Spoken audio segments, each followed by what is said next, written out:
Quantos de vocês aqui já ouviram falar da lei de Murphy? Todo mundo?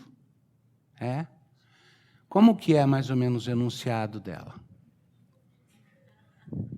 Não vem com enunciado complicado. Deixa eu te dar o meu enunciado da lei de Murphy. Toda vez que o pão com manteiga cair da sua mão, ele vai cair no chão com o lado da manteiga para baixo.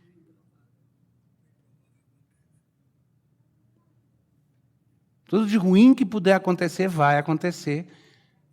E ter o complemento da lei de Murphy. Geralmente vai ser na pior hora.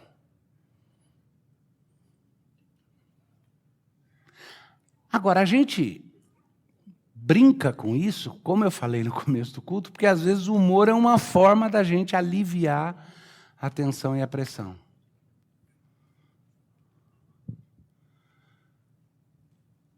Mas, honestamente, há momentos em que a gente olha ao nosso redor, olha para o mundo, vê as coisas que estão acontecendo, e a gente fala, uau, que bacana, que coisa boa, que coisa bonita. Mas, normalmente, no curso da vida, o que marca mais a gente são as dificuldades e os desafios. E nós estamos agora sendo confrontados com duas possibilidades. E eu queria que vocês pensassem bem a respeito disso. Uma possibilidade: ignora a mídia, ignora as informações e tenta ficar de fora do que está acontecendo para não chorar. Não leia nada a respeito dos nossos políticos brasileiros. Esqueça que existe um Supremo Tribunal Federal. Não pense sobre o Congresso. E, pelo amor de Deus, se você, como eu, tem um pé um pouquinho para lá também, no meu caso, como cidadão terreno daqui e lá da terra do tio Sam, não olha para o que está acontecendo lá. Não pensa a respeito das pressões que estão acontecendo contra a liberdade religiosa. Não vai te fazer bem, vai causar apreensão. Ignora a fala de gente que diz que no reset global que a gente precisa fazer, a religião é um dos grandes empecilhos, a não ser que seja uma religião inclusiva, que abrace tudo e todo mundo. E, pelo amor de Deus, não tenha qualquer apego pela linguagem, pela capacidade de comunicação. Porque a nova língua que está sendo estabelecida globalmente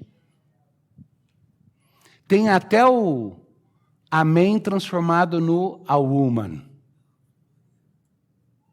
Se vocês não viram isso, foi a oração de abertura do Congresso Nacional Americano. Essa semana, um pastor foi lá e fez uma oração ao Deus monoteísta Brahma, de todas as religiões, e terminou a oração falando Amém e a woman. Eu não sei se é a coragem de quem está disposto a ignorar todas as outras coisas só para fazer um ponto, ou se é a burrice do pecado que emburrece. Mas o distinto sujeito conseguiu pegar uma palavra hebraica que não tem gênero e transformar num ponto político de suposta justiça identitária. Porque man, no inglês, é homem. Então ele achou que amen é um homem. Então tem que terminar a oração, além de amém, falando também a woman, que é mulher, woman. Ignora tudo isso. A outra opção, encara de frente essa realidade, não foge. Mas ao invés de perder as esperanças, medita nas promessas que Deus faz. Pensa na oportunidade que Ele coloca diante de nós de viver num mundo onde o cinza vai começar a desaparecer, onde as coisas vão voltar a ser mais preto e branco. Até isso, politicamente, estou arriscando em falar, né? Não pode mais, tudo tem que ser um arco-íris, multifacetado. Mas nós vamos ver um mundo no qual verdade e mentira vão ficar mais claramente distintos. E um mundo que tem amado a mentira em todos os seus ambientes. Abra a sua Bíblia se você tiver com ela. Eu gostaria que você, hoje, especificamente acompanhasse o texto. O livro do profeta Isaías, no Antigo Testamento, depois dos Salmos. Os Salmos é bem no meio da Bíblia, você acha Salmos e daí dá para progredir até achar Isaías. Capítulo 44.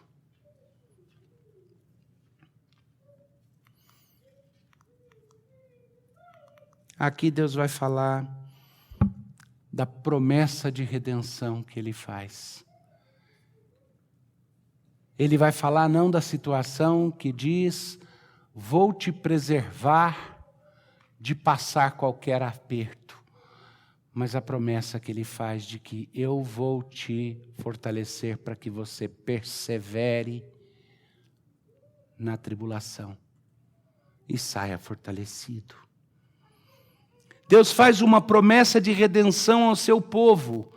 E é uma promessa que é especificamente para você. Ele vai fazer a promessa, quando eu ler o texto, vocês vão ver, para Jacó, seu filho, para o povo de Israel. Nós somos os herdeiros de Jacó e de Israel. Então essa promessa é para nós, coletivamente, como igreja de Cristo. E é para você individualmente. E eu quero que hoje você leve o sermão para o seu coração, sabendo que ele é para você. Isaías 44, versículo 1. Agora, pois, ouve, ó Jacó, servo meu, ó Israel, a quem escolhi. Alguém pode me dizer por que ele fala Jacó e Israel? Será que a pessoa tinha dois nomes, chamava Jacó e Israel? Ou alguém lembra mais ou menos o porquê Isaías escreveria a palavra do Senhor usando os dois nomes? Não é irrelevante. Quem foi Jacó e quem foi Israel? A mesma pessoa. Mas Jacó, eu não sei se vocês sabem, o nome Jacó tem um significado especial. Jacó significa enganador. E Israel significa pai de muitos. É a mesma pessoa. Foi no Vale do Jaboque, quando Jacó, que enganou a vida inteira, enganou o irmão, enganou o pai, enganou o sogro, enganou a todo mundo e foi enganado também. Mas no Vale do Jaboque, quando ele pensava que ia enganar a Deus para comprar a pacificação com o irmão dele, com quem ele estava brigado, encontra a Deus e luta com Deus. Deus lhe fere a coxa, mas dá a bênção para ele. E a bênção que Deus dá é, você não é mais Jacó, agora você é Israel. Estou te redimindo. Essa é a significância do fato de que Isaías começa chamando pelos dois nomes. Agora, pois, ouve, ó Jacó, servo meu, ó Israel, a quem escolhi. Assim diz o Senhor que te criou e te formou desde o ventre e que te ajuda. Não temas, ó Jacó, servo meu, ó amado a quem escolhi.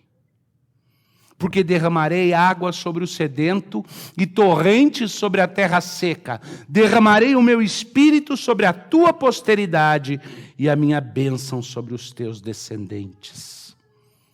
Mas Isaías não está escrevendo antes de Jacó. Muito tempo já passou. Então Isaías está usando a referência de Jacó, Israel, o pai da nação de Israel, mas ele está falando já para a posteridade. E ele está dizendo que a promessa que o Senhor Deus fez a Jacó, ele reitera ao seu Israel de hoje. E que eu vou, por extensão, dizer que ele reitera a você, a nós. E olha que lindo como que a promessa começa, porque derramarei água sobre o sedento e torrentes sobre a terra seca. Derramarei o meu espírito sobre a tua posteridade e a minha bênção sobre os teus descendentes. e brotarão como a erva, como os salgueiros junto às correntes de água. Um dirá, eu sou do Senhor, outro se chamará do nome de Jacó. O outro ainda escreverá na própria mão, eu sou do Senhor, e por sobrenome tomará o nome de Israel. Assim diz o Senhor, Rei de Israel, seu Redentor, o Senhor dos exércitos. Eu sou o primeiro, eu sou o último, além de mim não há Deus. O Alfa e o Ômega, Jesus Cristo, vai repetir, e provavelmente ele tinha em mente o texto de Isaías, quando ele diz, eu sou o primeiro e o último, o Alfa e o Ômega. Quem há como eu, feito predições desde que estabeleci o mais antigo povo, que o declare e exponha perante mim, quem? Que anuncie as coisas futuras, as coisas que hão de vir. Não vos assombreis, nem temais. Acaso, desde aquele tempo, não vou-lo fiz ouvir, não vou-lo anunciei? Vós sois as minhas testemunhas. Há outro Deus além de mim? Não, não há outra rocha que eu conheça. Escuta o Senhor Deus falando isso. Aí ele continua. Todos os artífices de imagens, de esculturas, são nada. E as suas coisas preferidas são de nenhum préstimo. Eles mesmos são testemunhas de que elas nada veem, nem entendem, para que eles sejam confundidos. Quem formaria um Deus ou fundiria uma imagem de escultura que é de nenhum préstimo? Eis que todos os seus seguidores ficariam confundidos, pois os mesmos artífices não passam de homens. Ajuntem-se todos e se apresentem, espantem-se e sejam a uma envergonhados. Aqui ele vai começar a falar sobre a loucura da idolatria, e a gente não percebe isso. Quando divorciados do verdadeiro Deus e Criador de todas as coisas, nós criamos para nós mesmos uma tentativa de substituir a Deus. Quando a gente fala de idolatria, a gente só pensa na idolatria religiosa.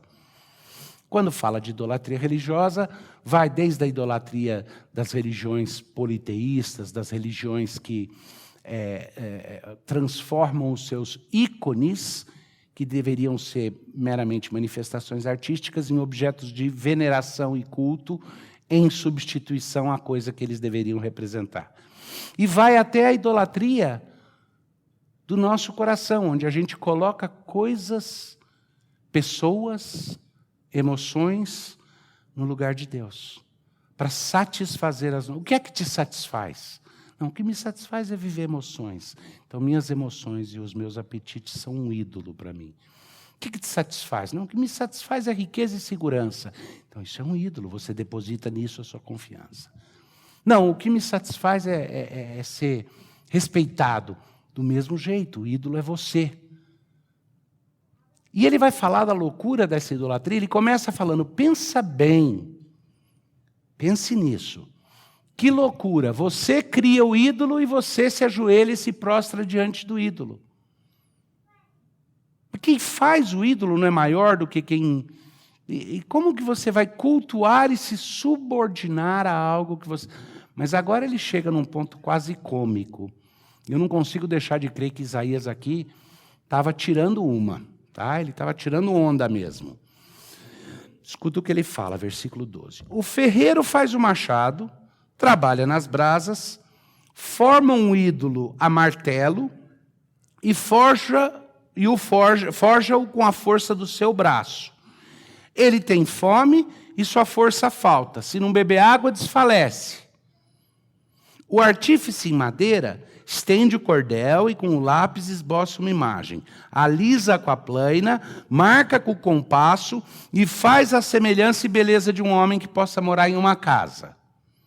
Um homem corta para si cedros, toma um cipreste ou um carvalho, fazendo escolha entre as árvores do bosque, planta um pinheiro, a chuva faz crescer.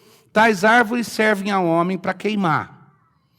Com parte da sua madeira se aquenta e coze o pão. E também faz um Deus e se prostra diante dele, esculpe uma imagem e se ajoelha diante dela. Metade queima no fogo, e com ela coze a carne para comer. Assa e farta-se. Também se esquenta. E diz, já não me aguento, contemplo a luz. Então, do resto, faz um Deus, uma imagem de escultura, ajoelha-se diante dela, prostra-se e lhe dirige a sua oração, dizendo, livrai-me, porque tu és meu Deus. Nem sabem, nem entendem, porque se lhes grudaram os olhos para que não vejam, e o seu coração já não pode entender. Nenhum deles cai em si. Já não há conhecimento, nem compreensão, para dizer, metade queimei e cozi pão sobre as suas brasas. Assei sobre elas carne e a comi. E faria eu do resto uma abominação? Ajoelhar-me-ia eu diante de um pedaço de árvore? Tal homem se apacenta de cinza. Seu coração enganado o iludiu, de maneira que não pode livrar a sua alma, nem pode dizer, não é mentira aquilo em que confio? É que eu vou dar uma pausa, eu vou continuar lendo com vocês um pouco mais, mas eu quero que vocês reflitam sobre o momento que estamos vivendo. As ilogicidades. Vou mostrar algumas, mas não é uma tentativa de colocar para vocês um posicionamento político, por exemplo, com relação à ditadura pseudocientífica que a gente está começando a ver no mundo, tá? Isso em outros momentos eu falo. Aqui eu estou querendo expor a palavra, mas deixa eu mostrar esse tipo de logicidade. Uma brincadeira que corre por aí é o seguinte, nós somos ameaçados por algumas autoridades, um pouquinho mais atrás, de que se você saísse na rua, você ia preso. Porque não podia, porque tinha que estar em lockdown. Ao mesmo tempo, os presos da cadeia foram liberados porque não podia manter a aglomeração. E aí eu ficava no seguinte dilema. Eu saio na rua, me prendem, não pode ficar em aglomeração, eles têm que me soltar. Me pegam na rua de novo, me prendem. Mas não pode me prender porque não pode ficar na cadeia, tem que me soltar. Tem outras loucuras que a gente começa a ver nesse mundo por aqui que não fazem sentido nenhum.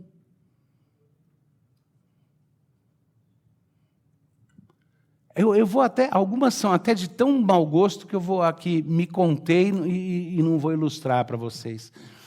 Mas a gente está vendo coisas incríveis acontecendo. Como é que é? Um dos meus filhos estava me contando aí um novo posicionamento de justiça ecológica que está sendo colocado, que você não pode mais ter galinheiros onde galos e galinhas fiquem juntos, porque quando o galo e a galinha fazem o que galo e galinha sempre fez para que o ovo ficasse galado, é uma forma de violência. E a gente tem que tratar os animais com a mesma justiça com que a gente trata os seres humanos, porque os animais são iguais a nós. Então não pode botar galo e galinha junto, porque vai que o galo não pede o consentimento da galinha antes. Algumas dessas coisas a gente escuta, e como disse o pastor Vadislau, acho que ontem, no carro, ele virou e falou, às vezes eu suspeito que algumas dessas coisas é piada que o pessoal conta, e os acadêmicos aceitam a piada e vão levar a sério e tentar desenvolver. Como aquela do 2 mais 2 é igual a 3, né? Que alguns meses atrás um matemático inventou essa piada, dizendo que 2 mais 2 é igual a 4, é uma forma de imposição cultural e dominação racial. Então criou-se um movimento de que 2 mais 2 é 5. E esse matemático que fez isso, fez de piada para mostrar. Mas todo mundo levou a sério, então criou... E agora você encontra, literalmente, um monte de trabalhos acadêmicos de gente tentando provar que a matemática precisa ser reestruturada, porque a matemática é socialmente injusta. Ou a nova nomeada do novo presidente americano, para ser a secretária do Ministério de Justiça dos Estados Unidos, a secretária de Direitos Humanos, que numa entrevista dizia que a escolha de pessoas para cargos públicos, para cargos de autoridade, não deve ser baseada em competência, porque competência é um conceito branco de dominação. que deve ser baseada em pluralidade identitária. E o entrevistador perguntou, mas no caso, por exemplo, de um neurocirurgião ou um piloto de avião, você sustentaria a mesma coisa, que diversidade identitária é mais importante do que habilidade? E ela falou, definitivamente sim. E o entrevistador falou, mas, minha senhora, na hora de alguém pilotar um avião com a sua vida em risco, ou na hora de um cirurgião abrir sua cabeça e mexer no seu cérebro, não é mais importante a habilidade que ele tenha do que a aparência que ele tem? Ela falou, não, porque se queremos um mundo justo, nós temos que entender que a identidade dos outros é a coisa mais importante que existe. Essa mulher acabou de ser nomeada como secretária do Ministério da Justiça dos Estados Unidos, a secretária de Direitos Humanos, do equivalente deles de Direitos Humanos. É ilógico, não é? Tão ilógico quanto alguém que pega um pedaço de pau, corta na metade, metade racha para lenha, a outra metade esculpe um ídolo, põe o ídolo num altar, se ajoelha diante dele e entrega as suas expectativas e os seus anseios para aquele ídolo. E nós estamos vivendo num mundo onde nós vamos ver mais e mais dessas coisas ridículas. Mas é nesse contexto que Deus começa falando para o seu povo, não temas, Jacó, confia, Israel. Ele vai descrever a loucura dessa idolatria, mas antes disso ele começa dizendo, não tenha medo de enfrentar isso. Por quê? Versículo 21. Lembra-te destas coisas, ó Jacó, ó Israel, porquanto és meu servo. Eu te formei. Tu és meu servo. Ó Israel, não me esquecerei de ti. Desfaço as tuas transgressões. Escuta, Deus soprando no teu ouvido. Se você é como eu, e eu suspeito que sim, um pecador, alguém que tem vergonha das próprias transgressões, das vezes em que aquilo que eu queria fazer, eu não faço. Aquilo que eu não queria fazer, eu faço. Dos momentos nos quais eu feri os outros, às vezes sem querer, muitas vezes por querer. Escuta o que Deus está falando aqui. Desfaço as tuas transgressões como a névoa. Puf. Suas transgressões, Deus faz assim. Ele lava a nossa alma com o perdão gracioso. Desfaço as tuas transgressões como a névoa e os teus pecados como a nuvem. Torna-te para mim, porque eu te remi. Agora escuta como que ele completa aqui. Regozijai-vos, ó céus, porque o Senhor fez isso. Exultai-vos, ó profundezas da terra. Retumbai com júbilo, vós montes, vós bosques, e todas as suas árvores, porque o Senhor remiu a Jacó e se glorificou em Israel. Esse versículo 23, no texto original, regozijai-vos é uma tradução adequada, mas ela perde um pouquinho de um aspecto que na nossa cultura hoje pode ser ressaltado. Na verdade, a expressão é cantai de júbilo. Tá? Regozijai-vos, de fato, cantai de júbilo, seria uma expressão idiomática, mas o que está sendo usado aqui no hebraico desse texto é essa ideia. Não é assim, regozijai-vos, daquele alegre-se, uma coisa meio pacata. É cante de alegria, exploda em canção. Que os céus se encham de música, porque o Senhor Deus fez isso, perdoou as nossas transgressões, limpou o nosso coração, nos justificou pelo Filho amado dele e nos transformou em povo da promessa. Por isso, as profundezas da terra, As cavernas mais profundas têm que retumbar em alegria. A natureza tem que exaltar com júbilo. Os montes, os bosques, todas as árvores, toda a natureza a uma só voz. Como que se tomando vida e glorificando a Deus. De novo, lembra que eu falei dos dois nomes? Jacó e Israel? Glorificando a Deus, porque Ele redimiu a Jacó, porque Ele redimiu quem você era. E Ele está se glorificando em Israel, em quem você é. Ele nos amou quando não éramos povo. Nos salvou quando ainda éramos enganadores e idólatras.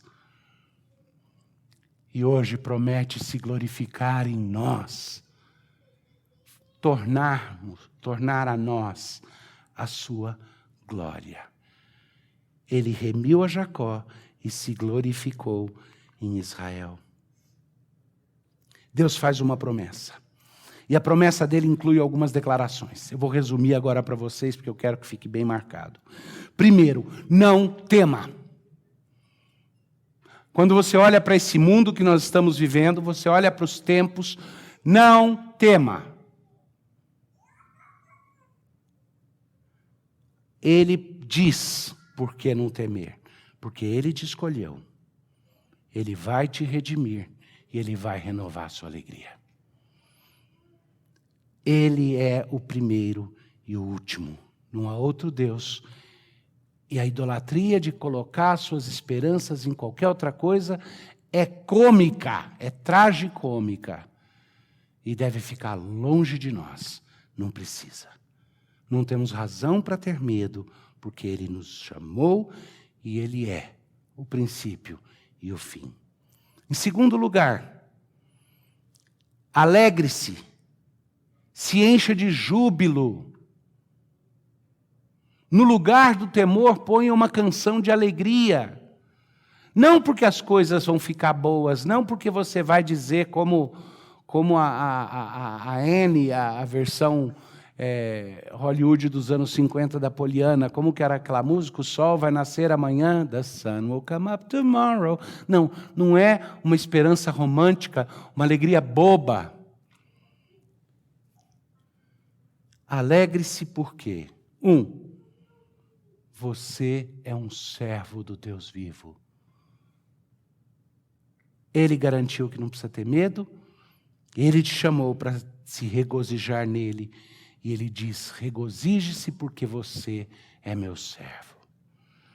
Regozije-se porque ele já te redimiu no cômputo final das contas. Você está esperando a glorificação. Você está esperando a beleza de Cristo plasmada em você de forma patente. A gente vive naquela penumbra de saber que já somos herdeiros de todas as coisas. Mas ainda não foi aberto o espólio total. Ainda não tomamos posse de algumas das coisas, mas é garantido. Deus já nos deu todas as coisas. Nós somos servos e Ele já nos redimiu. E Ele vai plasmar, Ele vai imprimir a glória dEle em nós. E em você individualmente. A glória do Deus vivo, Rei do Universo, um dia será manifesta em cada fibra do seu ser. E a promessa de Deus é que um dia nós vamos olhar um para o outro e dizer, uau, como você me lembra do Pai. Nós vamos olhar um para o outro e dizer, eu olho para você e o que eu vejo é um brilho maravilhoso do Pai que temos em comum. Mas essas promessas que Deus faz, elas têm implicações, elas têm demandas. Se lembramos dessas promessas, duas coisas vão ser muito importantes nesses tempos. Para a gente não sair dos trilhos. Para a gente aguentar o que vier pela frente. Para a gente regozijar quando for perseguido.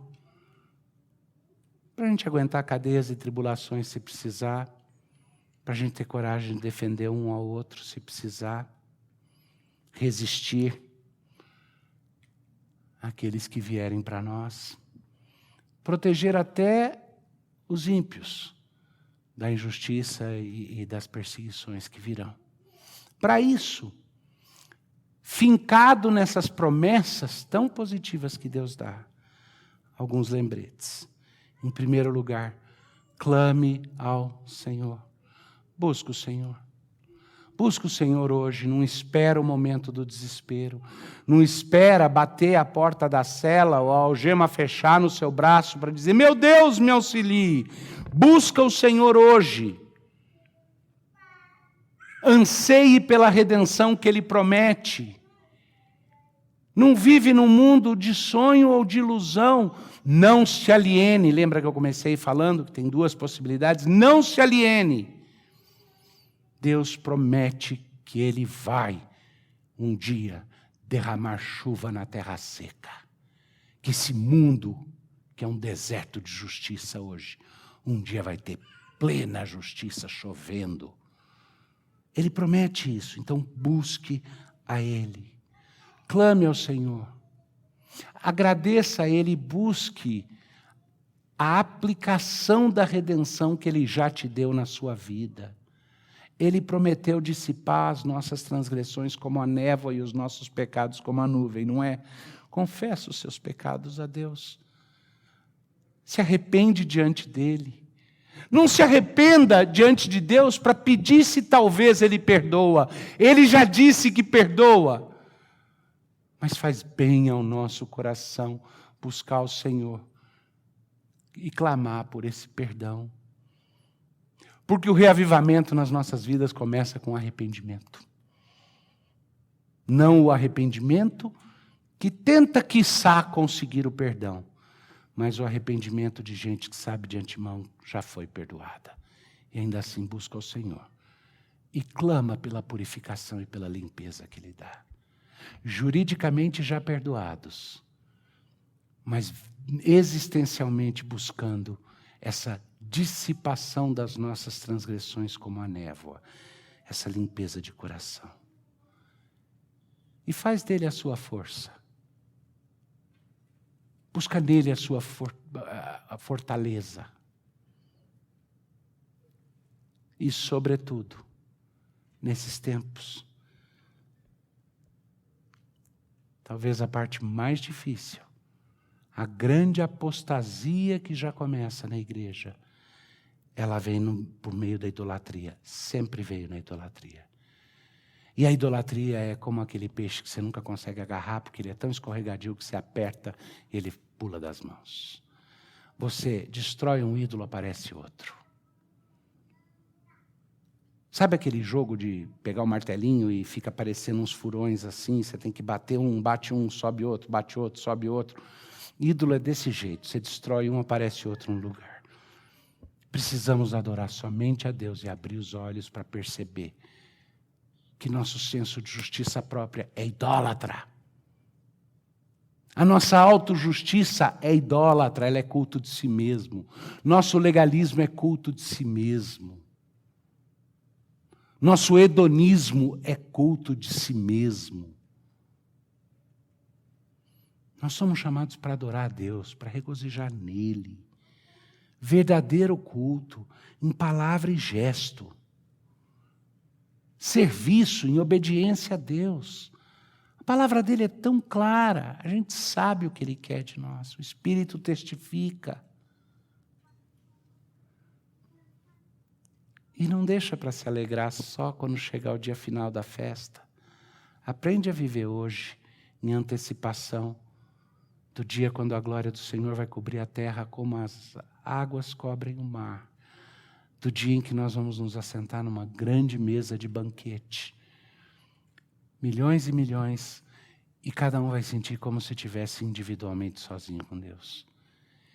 E o Cordeiro amado vai dizer, eu tomo outra vez o cálice, dessa vez com vocês. E nós vamos festejar. Vamos comer e beber junto com o nosso Salvador, o Cordeiro amado de Deus. E nós vamos ouvir o Cordeiro dizendo, eis que faço novas todas as coisas. porque eu sou o princípio e o fim, o alfa e o ômega. E aí, eu gosto demais quando eu chego nesse pedacinho lá do Apocalipse, porque depois de falar dessas coisas grandiosas, Deus revelou a João uma outra frasezinha. E o Senhor Jesus vai enxugar a lágrima do rosto de cada um de nós, para sempre.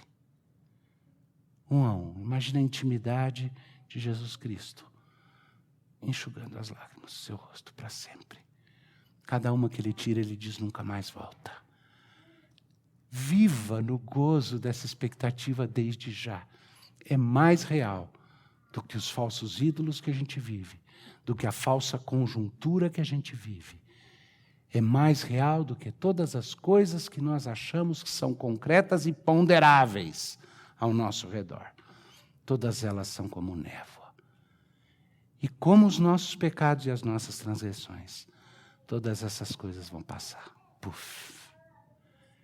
E o que fica é a glória de Deus refletida em nós, para toda a eternidade. Vamos orar. Pai, grava aquilo que é teu nos nossos corações. Impede, porventura, aquilo que seja meramente reflexo da boca do profeta, do veículo humano, de ter morada nos corações, mas que aquilo que é teu nos encha de esperança e de alegria. Por Cristo Jesus. Amém.